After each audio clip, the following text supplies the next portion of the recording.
Assalamualaikum warahmatullahi wabarakatuh. Apa kabar Bapak, Ibu, calon guru penggerak? Perkenalkan saya Cucu Sekarwiyati, guru SMA Negeri 1 Jalan Cagak.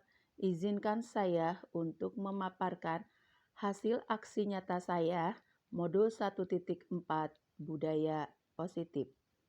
Perkenalkan, beliau berdua fasilitator dan pengajar praktik saya, yaitu Bapak Asep Irfan Ahdiar dan Ibu Marliawati. Berikut ini merupakan rancangan tindakan untuk aksi nyata saya. Yang pertama, latar belakang.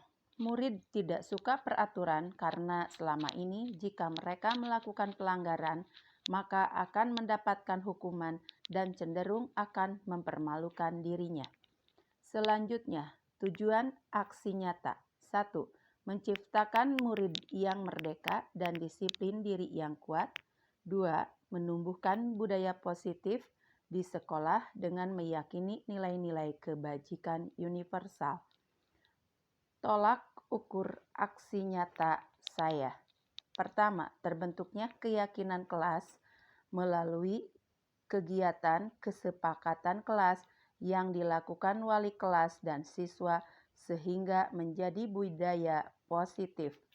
Kedua, siswa mampu menerapkan dan menjalankan keyakinan kelas yang telah dibuat. Selanjutnya, lini masa tindakan atau langkah-langkah tindakan yang akan dilakukan. 1.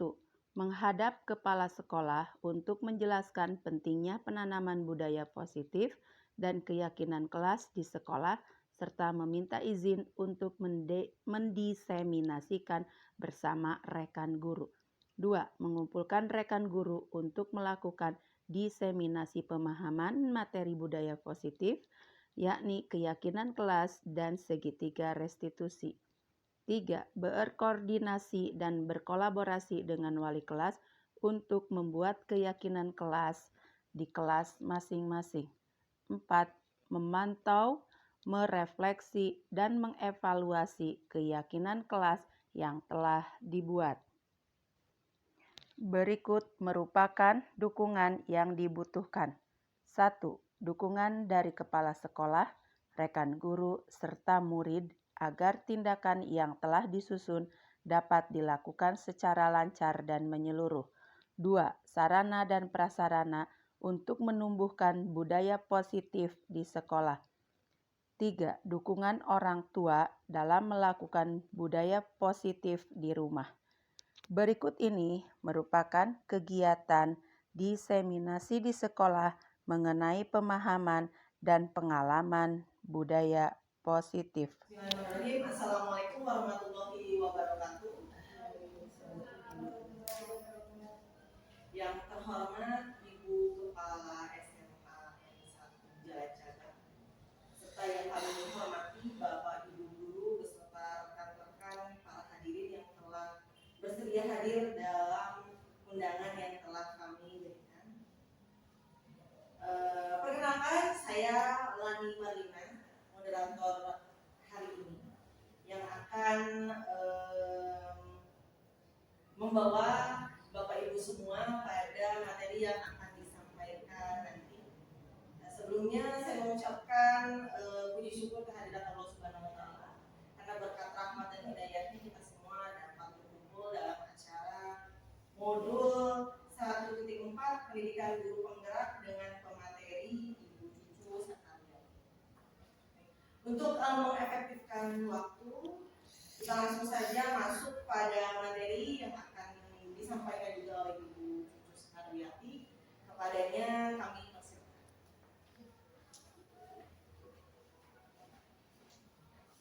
Terima kasih. Saya mengucapkan terima kasih kepada pengelola acara Ibu Lani Marlina yang sudah memberikan kesempatan kepada saya untuk memaparkan materi tentang aksi nyata modul 1.4 budaya positif, menyebarkan pemahaman dan pengalaman penerapan budaya positif.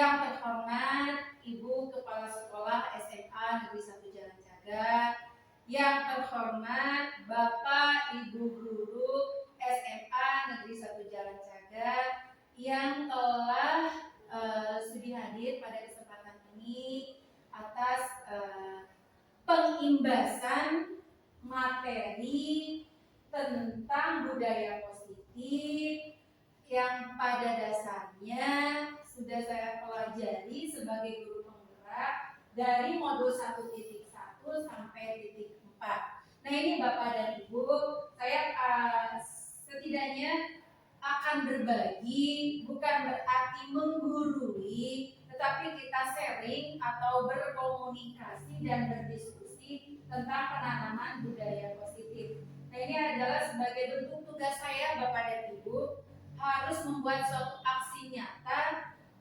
pengimbasan kepada Bapak dan Ibu guru mengenai modul 1.4 budaya positif. Baik, sholawat serta salam saya curah limpahkan kepada junjungan kita Habibana wa Nabiyana Muhammad Sallallahu Alaihi Wasallam yang selalu kita menantikan syafaatnya di yaumil akhir. Bapak dan Ibu yang saya hormati, oke, selanjutnya yaitu, nah ini Bapak dan Ibu, selamat datang para guru hebat. Mari belajar bersama, berkolaborasi, saling mendukung demi mewujudkan disiplin positif di sekolah kita tercinta. Ya.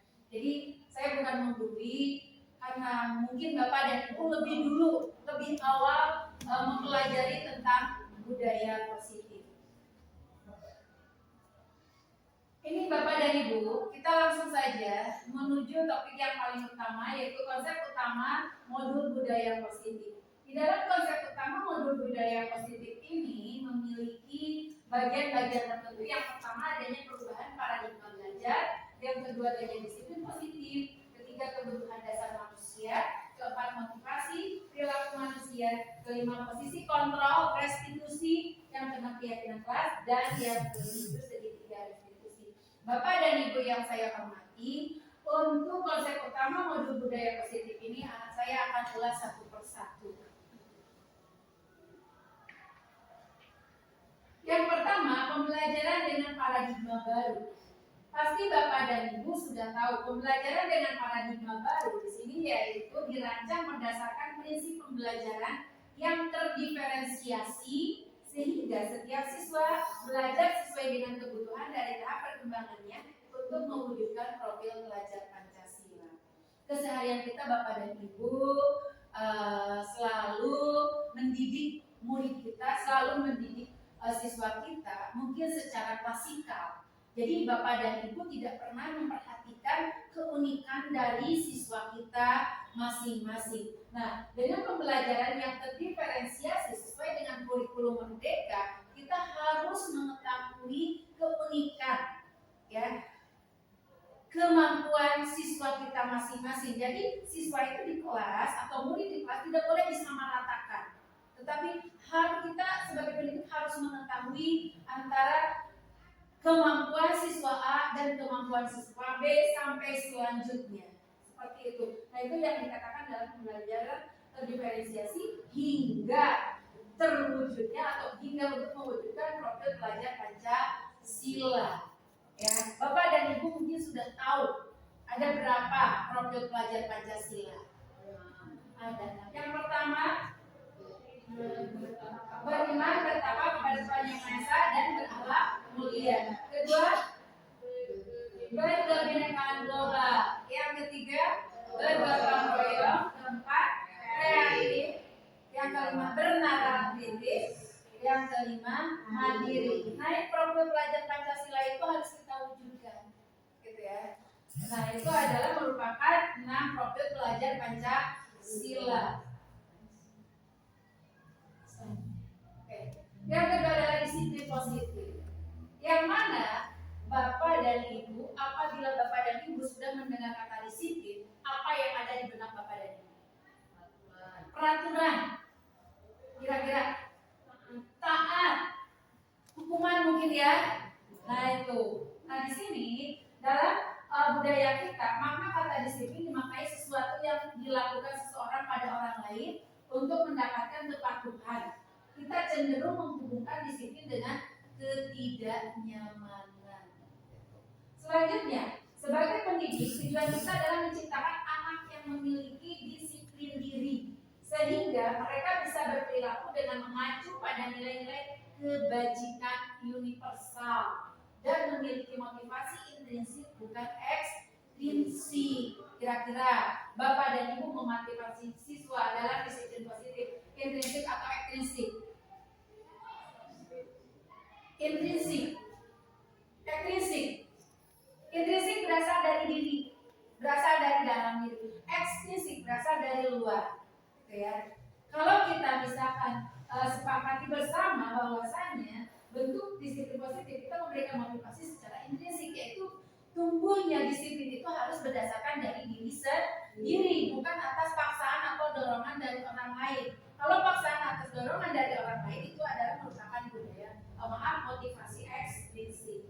Selanjutnya, disiplin positif merupakan salah satu cara penerapan disiplin yang bertujuan untuk menumbuhkan kesadaran serta memberdayakan anak untuk melakukan sesuatu tanpa sogokan, ancaman maupun hukuman. Jadi kalau sudah dari diri sendiri, otomatis ada kesadaran seperti itu. Oke, silakan. Iya. Lanjut. Baik, selanjutnya kebutuhan dasar manusia. Di dalam kebutuhan dasar manusia ini ada 5 kebutuhan dasar manusia. Yang pertama bertahan hidup, kedua kasih sayang dan rasa diterima, ketiga penguasaan, keempat kebebasan, dan kelima kesenangan. Dari kebutuhan dasar manusia yang pertama bertahan hidup, ya murid kita manusia butuh makan, minum, sandang, pangan, papan, perlindungan. Nah itu adalah untuk bertahan hidup. Selanjutnya kasih sayang dan rasa diterima. Murid butuh kasih sayang dan rasa diterima. Contoh yang real di kelas kita, di sekolah kita, kadang ada siswa yang ingin mencari perhatian.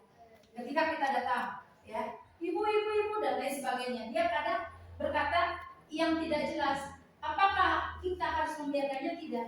Kita rangkul. Kadang ada siswa yang memeluk dengan erat kepada siswa karena mungkin merasa dia itu ingin diterima, ingin mendapatkan kasih sayang. Kalau dengan guru yang dengan bapak guru, mungkin siswa tersebut kadang curhat atau bercerita karena itu adalah bentuk kasih sayang, seolah-olah yaitu ingin diterima oleh kita, bukan tidak mau diperlakukan yang berbeda karena dia atau siswa kita tidak mendapatkan perhatian kasih sayang di rumahnya. Jadi inilah tempatnya di sekolah. Makanya kita sebagai pendidik harus menjadi among, ya, harus jadi orang tua juga, pendidik juga, teman juga, atau sahabat juga. Nanti selanjutnya akan saya jelaskan. Nah di sini selanjutnya siswa kadang ada yang ingin menjadi penguasa, ya. Di kelas itu siswa itu betul-betul temannya harus mengikuti apa yang diinginkan oleh dia, gitu kan, ya. Dengan bagaimana caranya dia ingin menjadi seorang penguasa. Selanjutnya kebebasan.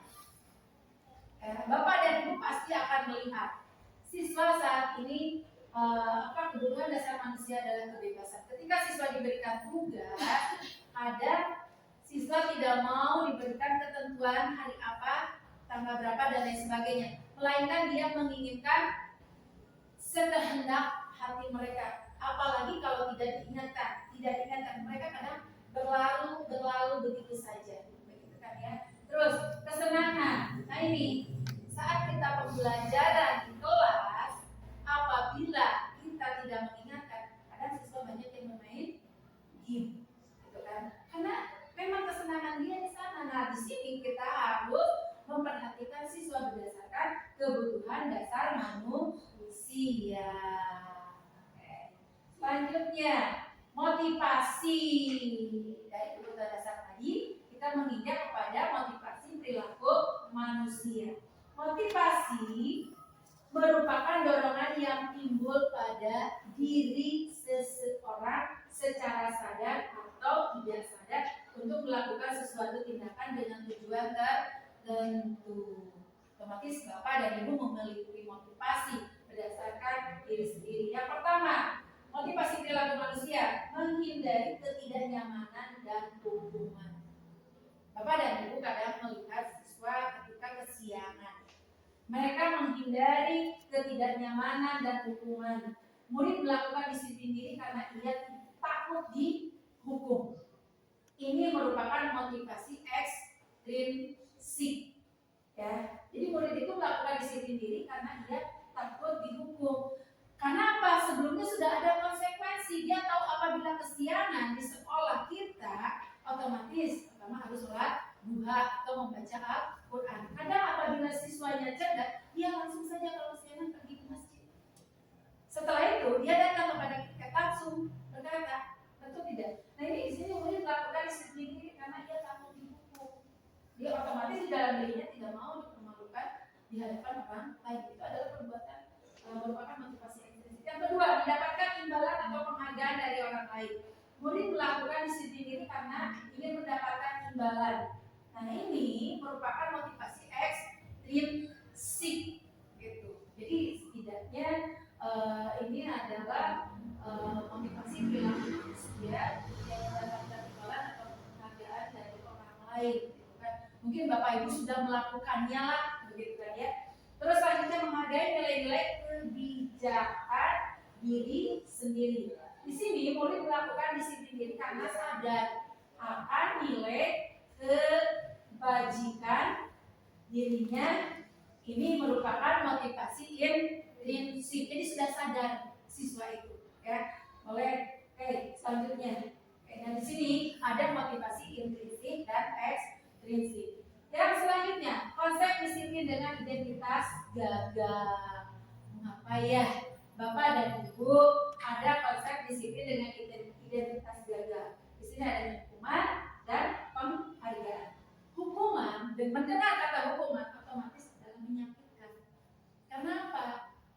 Ketika siswa kesiangan tidak mengerjakan tugas, Bapak dan Ibu menyuruhnya untuk keluar kelas. Itu sangat menyakitkan dan akan membekas Bapak dan Ibu di dalam hati anak, di dalam hati murid kita sampai kapanpun. Terus hukuman itu membuat tidak nyaman. Terus hukuman itu murid menjadi takut. Murid akan memaksa, ya, murid menyembunyikan kesalahan. Jadi murid itu tidak berkata jujur apa adanya karena takut dihukum. Terus juga murid menjadi rendah diri karena sudah dipermalukan. Selanjutnya penghargaan. Penghargaan di sini tidak efektif. Karena apa? Siswa apabila melakukan suatu kedisiplinan, wah pasti saya diberikan penghargaan berupa barang atau apa dan lain sebagainya dari Bapak Ibu guru. Terus juga akan merusak hubungan. Contohnya yang real, ketika Bapak dan Ibu di kelas menyuruh kepada siswa hanya kepada siswa A saja, karena mungkin dia cantik, mungkin dia pintar, cerdas dan lain sebagainya.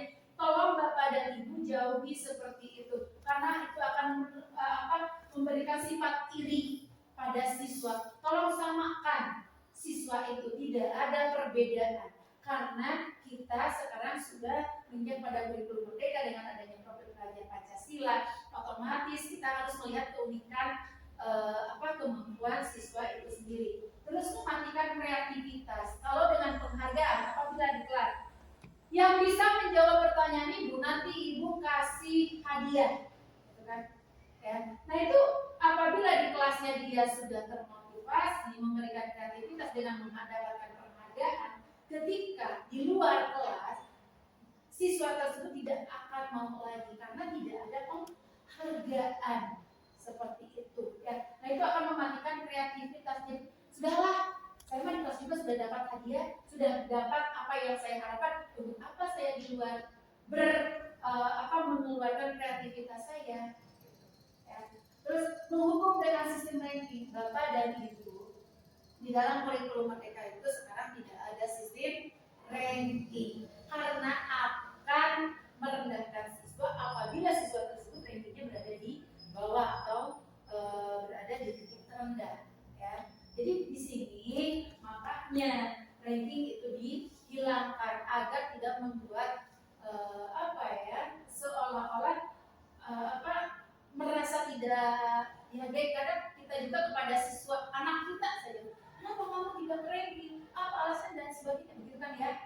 itu. Makanya sistem ranking sekarang dihilangkan, ditiadakan. Merampas hak menghargai dirinya. Ketika siswa membuat suatu kesalahan, kadang kita langsung menghukumnya atau menjudge-nya tanpa siswa tersebut berbicara. Mungkin siswa tersebut sebelumnya, ya Bu akan minta maaf, gitu kan ya. Iya saya merasa bersalah dan sebagainya. Jadi seolah merampas hak menghargai dirinya. Iya, lanjut silakan. Selanjutnya, konsep disiplin dengan identitas sukses.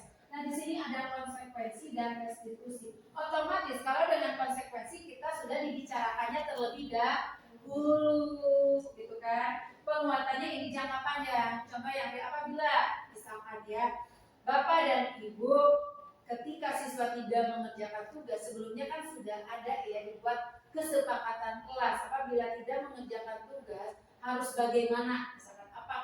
Misalkan mengerjakan tugasnya saat istirahat, atau misalkan siswa tersebut harus saat itu juga dikerjakan. Nah itu ada konsekuensinya. Jadi penguatannya karena konsekuensi sudah dibuat sebelumnya. Perlu monitoring berkelanjutan, betul Bapak Ibu. Dengan konsekuensi kita harus mengingatkan terus kepada siswa seperti itu. Stimulus respon. Ketika siswa melakukan suatu kesalahan, kita tanya, jangan langsung begitu saja. Otomatis kalau dengan bertanya, siswa pun akan menjawab. Selanjutnya, menghormati peraturan. Nah, di sini dengan konsekuensi, siswa pun akan mentaati, menghormati peraturan yang sudah kita buat. Dalam konsekuensi, selanjutnya adalah kehilangan waktu untuk merenungi kesalahan. Lanjut, restitusi. Apa restitusi? Yaitu konsep disiplin. Bagaimana murid harus bertanggung jawab atas perilakunya. Yang kedua, fokus pada pemecahan masalah jangka panjang. Yang ketiga, murid menghormati dirinya dan orang lain. Nah, di dalam restitusi di sini ada teori kontrol, sementara di dalam konsekuensi adanya stimulus dan respon. Untuk apa teori kontrol? Untuk mengontrol dirinya sendiri. Seperti itu. Terus juga murid bersemangat memperbaiki kesalahan. Yuk, silakan. Gitu ya. Jadi itu konsep disiplin dengan identitas sukses. Lanjut. Konsep disiplin pendekatan restitusi, sebuah cara penanaman disiplin positif pada diri. Apa pengertian restitusi? Restitusi adalah proses menciptakan kondisi bagi murid untuk memperbaiki kesalahan mereka, sehingga mereka bisa kembali pada kelompok mereka dengan karakter yang lebih kuat. Gosen tahun 2004. Di samping pengertian restitusi, ada ciri-ciri restitusi. Yang pertama, bukan menebus kesalahan, namun belajar dari kesalahan. Selanjutnya, memperbaiki hubungan. Selanjutnya lagi, tawaran bukan paksaan. Jadi murid itu sudah sadar, Bapak dan Ibu. Terus juga menuntut untuk melihat ke dalam diri. Ciri restitusi selanjutnya, mencari kebutuhan dasar yang mendasari tindakan. Selanjutnya, fokus pada karakter bukan tindakan. Selanjutnya, menguatkan dan fokus pada solusi. Jadi di dalam restitusi ada pemecahan, ada solusinya. Nah ini perbedaannya. Saya mengambil contoh kasus siswa tidak memakai sepatu berwarna hitam. Ketika saat itu saya melihat ada siswa yang tidak memakai sepatu warna hitam. Bagaimana hukumannya? Jadi hukuman tadi kan lebih menyakitkan ya, membuat siswa takut begitu. Nah di sini guru menghukum siswa dengan mengambil sepatu siswa sehingga siswa seharian tidak memakai sepatu. Mungkin ini akan membekas ya Bu, hukuman seperti ini, gitu kan? Karena kita juga dulu pernah mengalami sebagai siswa. Yang kedua, guru marah dan murid menjadi takut. Yang selanjutnya, selain hukuman ada konsekuensi. Konsekuensi sudah dibicarakan sebelumnya. Guru memberikan konsekuensi dengan memberikan peringatan kepada siswa agar tidak memakai sepatu berwarna di hari memberikan peringatan kepada siswa agar tidak memakai sepatu berwarna di hari berikutnya. Itu konsekuensi Pak, jelas konsekuensi dengan hubungan sangat berbeda jauh ya Bapak dan Ibu. Terus juga guru tegas menghormati peraturan. Bagaimana dengan restitusi? Gitu, budaya positif itu tadi, gitu kan, disiplin positif. Restitusi di sini guru menanyakan keyakinan kelas atau dirinya dan membantu siswa menyelesaikan masalahnya. Jadi bukan dihukum, tapi ditanya, apa memakai sepatu mengapa tidak memakai sepatu warna hitam? Gitu kan. Apa alasannya? Gitu. Terus juga pada dasarnya siswa memakai sepatu tidak memakai sepatu warna hitam itu punya alasan Bapak dan Ibu. Gitu kan, ya. Terus juga di sini guru terbuka dan siswa menghormati dirinya dan orang lain. Jadi yang ada dalam diri siswa akan berkata seperti ini, oh iya saya melakukan kesalahan ini ternyata tidak dihukum, malah diberikan solusinya. Nah itu ya, silakan yuk lanjut. Di sini ada 5 posisi kontrol restitusi. Nah kira-kira Bapak dan Ibu di posisi mana? Maka pengaman, apa?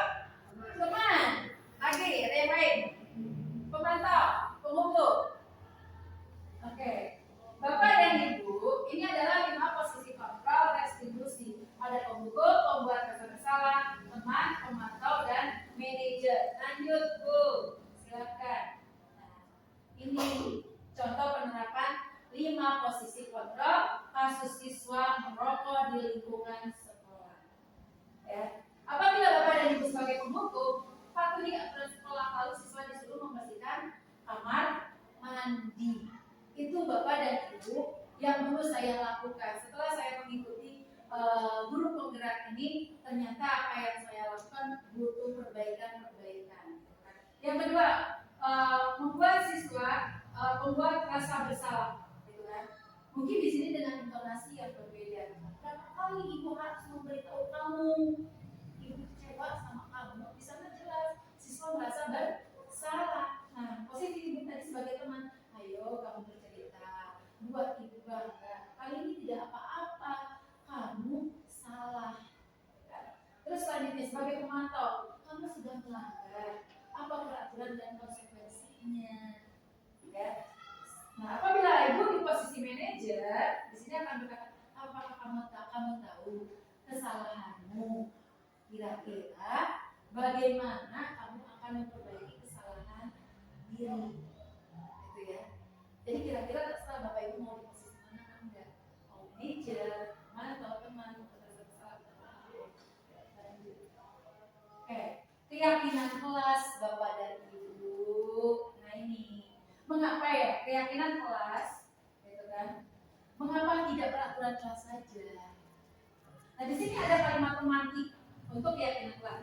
Mengapa kita memiliki peraturan tentang penggunaan helm pada saat mengendarai kendaraan roda 2 atau motor? Mengapa Bapak dan Ibu? Untuk keselamatan. Pertama, pegang kata-kata itu. Yang kedua, mengapa kita memiliki peraturan tentang penggunaan masker dan mencuci tangan setiap saat? Untuk kesehatan. Nah itu Bapak dan Ibu, kata-kata yang seperti itu, keselamatan, kesehatan merupakan keyakinan kelas. Jadi sebelum Bapak tolong buat keyakinan kelas dulu Bapak dan Ibu di kelas itu. Jadi ketika kita sebelum memberikan pembelajaran pada tahun ajaran baru, tolong buat keyakinan kelas dulu. Sebagai apa? Bentuk pengontrol. Jadi diingatkan. Jadi di sana kita ada rasa saling menghargai, saling menghormati, seperti itu. Lanjut. Ya. Kegiatan membuat keyakinan kelas yang pernah saya terapkan, yang saya pernah laksanakan, guru bersama siswa membuat keyakinan kelas. Yang pertama, saya di sana, ini saya, kan ya, memaparkan dulu, menjelaskan dulu apa itu pengertian keyakinan kelas, bagaimana cara membuat keyakinan kelas. Saya membentuk di kelas tersebut kelompok-kelompok, gitu kan. Setelah dijelaskan dibentuk kelompok, dari kelompok tersebut silakan ungkapkan keyakinan kelasnya mau apa dan lain sebagainya dalam bentuk pernyataan. Dari hal itu terus dirumuskan menjadi peraturan. Di rumah merumuskan peraturan menjadi keyakinan. Jadi awalnya ini dari peraturan dulu. Peraturan kelas bagaimana, ya? Nah itu, Bu, maaf apabila ada guru yang sedang menjelaskan, siswa tidak boleh berbicara, atau saat di kelas siswa jangan berbicara kasar. Nah itu dari peraturan awalnya. Terus oleh kita dirumuskan hingga menjadi sebuah keyakinan dengan kata kalau apabila siswa berbicara kasar di kelas, berarti itu adalah kita harus saling menghormati, begitu. Harus saling menghargai atau menghormati, menghargai. Lalu setelah itu kita menempelkannya di kelas untuk apa? Mengingatkan kembali Bapak dan Ibu. Apakah Bapak dan Ibu sudah membuat keyakinan kelas? Alhamdulillah, mudah-mudahan hal ini bisa menjadikan bentuk pengimbasan kepada Bapak dan Ibu. Ini yang bisa pelajari di buku gerak. Lanjut. Nah ini Bapak dan Ibu keyakinan kelas yang saya sudah terapkan di kelas saat saya memberikan materi pembelajaran. Ada disiplin waktu, disiplin berseragam, gitu kan ya. Terus juga belajar dengan antusias, semangat dan percaya diri, saling menjaga kebersihan dan keindahan, saling menghormati sesama, saling membantu dan bekerja sama, menghargai guru dan teman yang sedang berbicara, selalu menerapkan 5S, senyum, sapa, salam, sopan bersantun, gemar membaca dan menulis sebagai budaya literasi. Ini Bapak dan Ibu keyakinan kelasnya. Lanjut, boleh Bapak dan Ibu mau menerapkan seperti apa keyakinan kelasnya agar anak terwujud memberikan pembelajaran yang nyaman, aman dan menyenangkan seperti itu. Nah ini Bapak dan Ibu, bagaimana pembentukan keyakinan kelas? Bagaimana pembentukan keyakinan kelas? Pembentukan keyakinan kelas lebih abstrak dan dari peraturan, gitu kan ya. Yang kedua berupa pernyataan universal jadi menyeluruh, terus juga dibuat dalam bentuk positif, kata-kata yang positif, sedikit saja Bapak dan Ibu agar mudah diingat, jangan terlalu panjang kalimatnya. Jadi apabila misalkan siswa di kelas selalu berbicara kasar, itu kita simpulkan, gitu kan. Terus juga apabila ada siswa yang terlambat masuk, berarti yang kita simpulkan juga berarti kita harus saling menghargai. Apabila misalkan siswa tidak punya ballpoint, nah siswa tersebut harus memberikan pertolongan. Berarti di sana adalah saling tolong menolong seperti itu. Terus juga dalam pembentukan keyakinan kelas sesuai dengan kondisi kelas dan sekolah agar mudah diterapkan. Selanjutnya semua warga sekolah atau kelas dilibatkan saat membuat keyakinan kelas. Jadi keyakinan kelas ini dibuat bukan oleh guru yang bersangkutan secara pribadi, tidak, tetapi harus didiskusikan dengan warga kelas tersebut. Lanjut, yuk. Nah ini Bapak dan Ibu, ada segitiga restitusi, yang mana segitiga restitusi ini ada 3 bagian atau 3 jenis, yaitu menstabilkan identitas. Kita semua akan melakukan hal yang terbaik yang bisa kita lakukan. Yang kedua, validasi tindakan yang salah. Semua perilaku memiliki alasan. Yang ketiga, menanyakan keyakinan kelas. Kita semua memiliki motivasi. Lanjut. Nanti ada pengertian. Nah, ini Bapak dan Ibu, contohnya mau dilihat tidak? Lanjut, mau? Boleh, tapi saya tidak secara langsung. Saya melaksanakannya. Boleh diputar? Ada pemutarannya? Ada? Boleh? Iya? Bisa? Lanjut. Silakan. Bisa?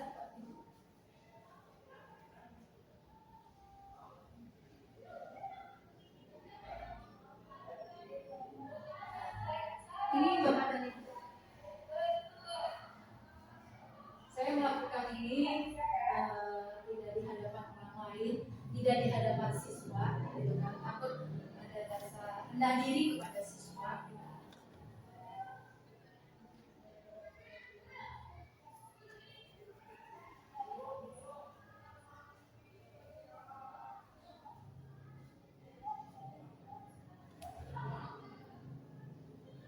Boleh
terus juga tidak menghukum anak dengan memberikan hukuman yang seberat-beratnya, tetapi diminta solusi, gitu kan? Bagaimana pemecahannya untuk kedepannya, yaitu dengan tadi menggunakan segitiga restitusi. Lanjut, ya. Nah itu, ya, dalam penerapan program disiplin positif, hendaknya guru memiliki standar kepribadian, profesional, dan sosial yang baik, di mana guru mampu berefleksi pada posisi kontrolnya saat ini, bagaimana perjalanan dirinya sebagai seorang among, posisi manajer, kan, yang menuntut murid-murid menjadi insan yang mandiri, mereka dan bertanggung jawab. Saya ambil ini dari Standar Nasional Pendidikan. Nah, semoga sesi belajar kita hari ini membawa manfaat sehingga dapat mewujudkan pelajar berprofil Pancasila. Salam Merdeka Belajar. Oke, silakan. Ya, saya kembalikan ada beberapa. Terima kasih kepada Ibu Cucu Sekaryati dengan materi penyampaiannya yang sangat bermanfaat. Semoga kita semua sebagai guru khususnya dapat menerapkan hal-hal yang juga menjadi masukan yang betul-betul harus kita amati, perihal bagaimana menerapkan serta tentunya harus memahami bagaimana budaya positif yang harus kita laksanakan pada siswa atau di lingkungan sekitar kita semua. Selanjutnya kita masuk ke sesi tanya jawab. Kami persilakan kepada Bapak atau Ibu yang ingin menyampaikan pertanyaan. Kami persilakan. Cukup? Baik. Kalau dirasa cukup, Ibu, mari kita tutup saja acara hari ini. Semoga kembali lagi saya sampaikan bahwa apa yang sudah disampaikan oleh materi tadi dapat bermanfaat, dapat menjadi masukan untuk kita semua dan dapat diterapkan. Serta saya pribadi memohon maaf atas kesalahan baik secara ucap maupun sikap. Mari kita tutup acara ini dengan membaca hamdalah. Alhamdulillah.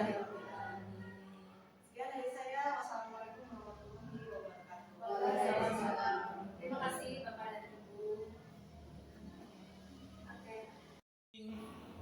Ya, bismillahirrahmanirrahim. Assalamualaikum warahmatullahi wabarakatuh. Perkenalkan, nama saya Diza Alfasina. Saya merupakan salah satu rekan guru dari Ibu Cucu Sekaryati. Dan sekaligus saya juga alumni dari SMA Negeri 1 Jalan Sekat ini, di mana saya mendapatkan pemateri dari beliau ada hal-hal positif yang bisa diterapkan di sekolah ini. Nah, khususnya saya sebagai alumni, saya pernah juga mendapatkan hukuman di mana saya pernah terlambat ke sekolah sehingga saya dihukum untuk membersihkan sekolah. Lalu saya juga pernah mendapatkan hukuman di mana sepatu saya yang biasa saya gunakan di sekolah itu basah, lalu saya menggunakan sepatu yang tidak sesuai dengan ketentuan, di mana sepatunya itu berwarna merah. Nah, di situ saya mendapatkan hukuman, sepatu saya disita dan saya seharian tidak menggunakan sepatu. Nah, yang saya rasakan di situ, saya sangat sakit hati gitu. Saya malu terhadap rekan-rekan saya sehingga timbul rasa sakit hati saya. Nah, dari pemaparan beliau tadi yang sudah disampaikan memang sangat betul dan sangat bagus untuk menganalisis apa yang terjadi karena kita membuat kesalahan, lalu kita memberikan solusi dan timbul rasa kepercayaan di dalam diri kita sendiri. Nah, mungkin cukup sekian yang dapat saya sampaikan. Terima kasih. Wassalamualaikum warahmatullahi wabarakatuh. Warahmatullahi wabarakatuh. Perkenalkan, nama saya Leti Nur Latifah SPD. Saya merupakan salah satu rekan guru Ibu Cucu Sekaryati yang tadi sudah memaparkan tentang budaya positif yang bisa diterapkan di sekolah SMA, khususnya SMA 1 Jalan Cadang. Setelah saya tadi mendengarkan dan menyimak pemaparan dari beliau, timbul motivasi dalam diri saya sebagai guru, di mana ternyata selama ini saya sendiri merasa bahwa saya sering melakukan pendekatan ataupun penegakan disiplin dengan lebih cenderung ke pendekatan ekstrinsik, yang sehingga sekarang saya termotivasi untuk menerapkan penegakan secara intrinsik, karena kalau secara intrinsik dampaknya itu berjangka panjang dan juga positif, sehingga mereka nanti merubah perilaku-perilaku negatif atau kekurangan mereka, ketidakdisiplinan mereka dengan kesadaran sendiri, dan itu akan berdampak jangka panjang dalam kehidupan mereka suatu saat nanti. Saya sebagai rekan Bu Cucu sangat berterima kasih atas pemaparan ini, sehingga saya sekarang menjadi banyak pelajaran positif dari pemaparan tersebut untuk perbaikan saya ke depannya dalam mendidik anak ataupun siswa. Terima kasih. Assalamualaikum warahmatullahi wabarakatuh.